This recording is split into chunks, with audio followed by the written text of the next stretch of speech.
ભરવાડ સમાજના ભામાશાહ વિજયભાઈ ભરવાડનું શાહી આયોજન। દીકરીઓને કરિયાવરમાં 217 વસ્તુઓ સાથે સુરક્ષા માટે હેલ્મેટ અને પવિત્ર ગાય પણ ભેટ અપાઈ હતી।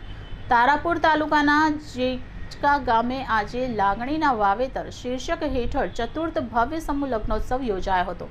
દ્વારકેશ ગોપાલક સમાજ ફાઉન્ડેશન દ્વારા આયોજિત આ પ્રસંગે 115 નવયુગલો લગ્ન ગ્રંથિમાં જોડાયા હતા, જેમાં 45 નિરાધાર દીકરીઓનું કન્યાદાન કરી વિજયભાઈ માલાભાઈ ભરવાડ ગોકુલ ડેવલપર્સ પરિવારે માનવતાનું ઉત્તમ ઉદાહરણ પૂરું પાડ્યું હતું। આ સમૂહ લગ્નોત્સવમાં પરંપરાગત કરિયાવરની સાથે આયોજકો દ્વારા સામાજિક જવાબદારીના દર્શન કરાવતા કેટલાક વિશેષ સંકલ્પ લેવામાં આવ્યા હતા। સુરક્ષાનું કવચ, માર્ગ અકસ્માતોથી બચવા અને ટ્રાફિક જાગૃતિ લાવવા માટે તમામ 115 નવયુગલોને હેલ્મેટ આપવામાં આવ્યા હતા। દીકરીઓના સુખમય જીવનની સાથે જમાઈઓની સુરક્ષાનો પણ આયોજકોએ ખ્યાલ રાખ્યો હતો। દરેક નવયુગલને પવિત્ર શ્રીમદ ભગવદ્ ગીતા અને ચાંદીના તુલસી અર્પણ કરી આધ્યાત્મિક સંસ્કારોનું સિંચન કરવામાં આવ્યું હતું। માલધારી સમાજની પરંપરાને જાળવી રાખવા માટે દીકરીઓને ભેટ સ્વરૂપે ચાંદીની ગાય પણ આપવામાં આવી હતી।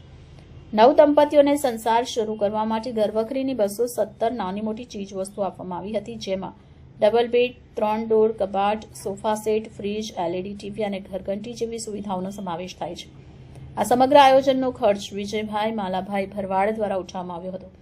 50,000થી વધુ લોકોની જનમેદની વચ્ચે ગુજરાતના મંત્રીઓ, સાંસદો અને ધારાસભ્યોએ હાજરી આપી ખ્યાતનામ કલાકારો ગોપાલ ભરવાડ, મનીષા ભરવાડ અને મનુબેન ભરવાડે લગ્ન ગીતોની રમઝટ બોલાવી હતી। કાર્યક્રમને સફળ બનાવવા માટે પ્રમુખ વિજયભાઈ ભોકડવા, નીરુબેન ભરવાડ અને તેમની સમગ્ર ટીમે રાત દિવસ જહેમત ઉઠાવી હતી।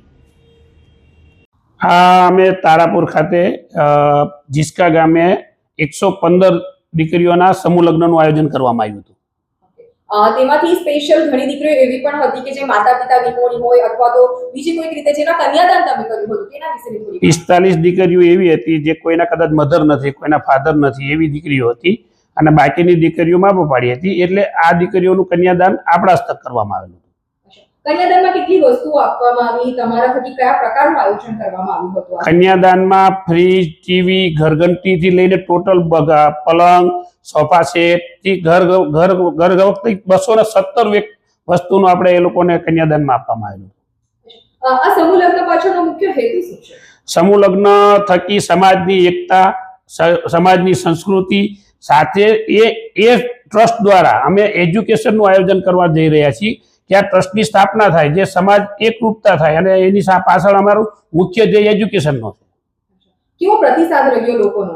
અતિ સારો પ્રતિસાદ રહ્યો અને જે રીતે અમે જે 115 દીકરીઓને વળાવી છે અને જે દીકરીઓને હરખના આંસુ જોયા, એના મા બાપના હરખના આંસુ જોયા, તે અમે આજે એમ કહેવાય ને કે ભાઈ ભલે ગમે ત્યાં અમે સમૂહ લગ્ન કરવા જઈએ છીએ, પણ ત્યાં અમને પોતાને પણ સુખદ અનુભવ થયો। આગામી કયા પ્રકારનું આયોજન રહેશે તમારું? આની અંદર અમે ટૂંક સમયમાં આનું જે ફંડ અમે ભેગું કરવાના છીએ, 5 કરોડ રૂપિયા જેટલું માતબર રકમ અમે ભેગી કરી અને એના ઇન્ટરેસ્ટમાંથી દર વર્ષે અમે 100 થી 150 દીકરીઓના સમૂહ લગ્નનું આયોજન કરશું।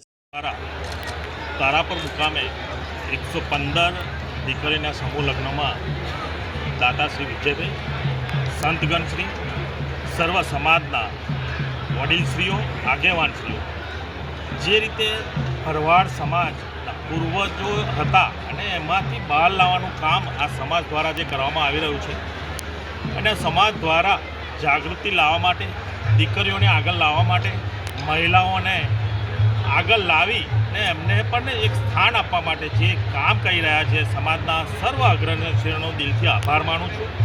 કે ભરવાડ સમાજ એક વખત એવું કહેવાતું હતું કે ભાઈ ભરવાડ સમાજમાં દીકરીઓ અને દીકરાઓને ભણવામાં નથી આવતા, પરંતુ અત્યારે આ સમાજની દીકરીઓ ખૂબ આગળ વધી રહી છે, દીકરાઓ પણ ખૂબ આગળ વધી રહ્યા છે। એજ્યુકેશનથી સમાજમાં જે ઉણપ હતી એ સમાજની ઉણપ દૂર કરી સમાજ માટે જે સમાજના અગ્રણીઓ ખૂબ સારું કામ કરી રહ્યા છે, એમને હું બિરદાવું છું, એમને અભિનંદન કરું છું। ને આજે આ સમાજના સૌ અગ્રણીઓએ અમને બોલાવી આ સમૂહ લગ્નમાં જે દીકરીઓ છે, દીકરીઓના સમૂહ લગ્ન બોલાવી અમને પણ એમને અમારું સન્માન કર્યું છે, તે બદલ સમાજનો આભારી છું। સમાજના સૌ વડીલશ્રીઓને એ વિનંતી કરી કે આપની સમાજની દીકરી એક પણ અભ્યાસ વગર રહે નહીં અને સમાજનું નામ પૂરા ભારત દેશમાં રોશન કરે, એવી પણ હું એમને સૌ અગ્રણીઓને પ્રાર્થના કરું છું।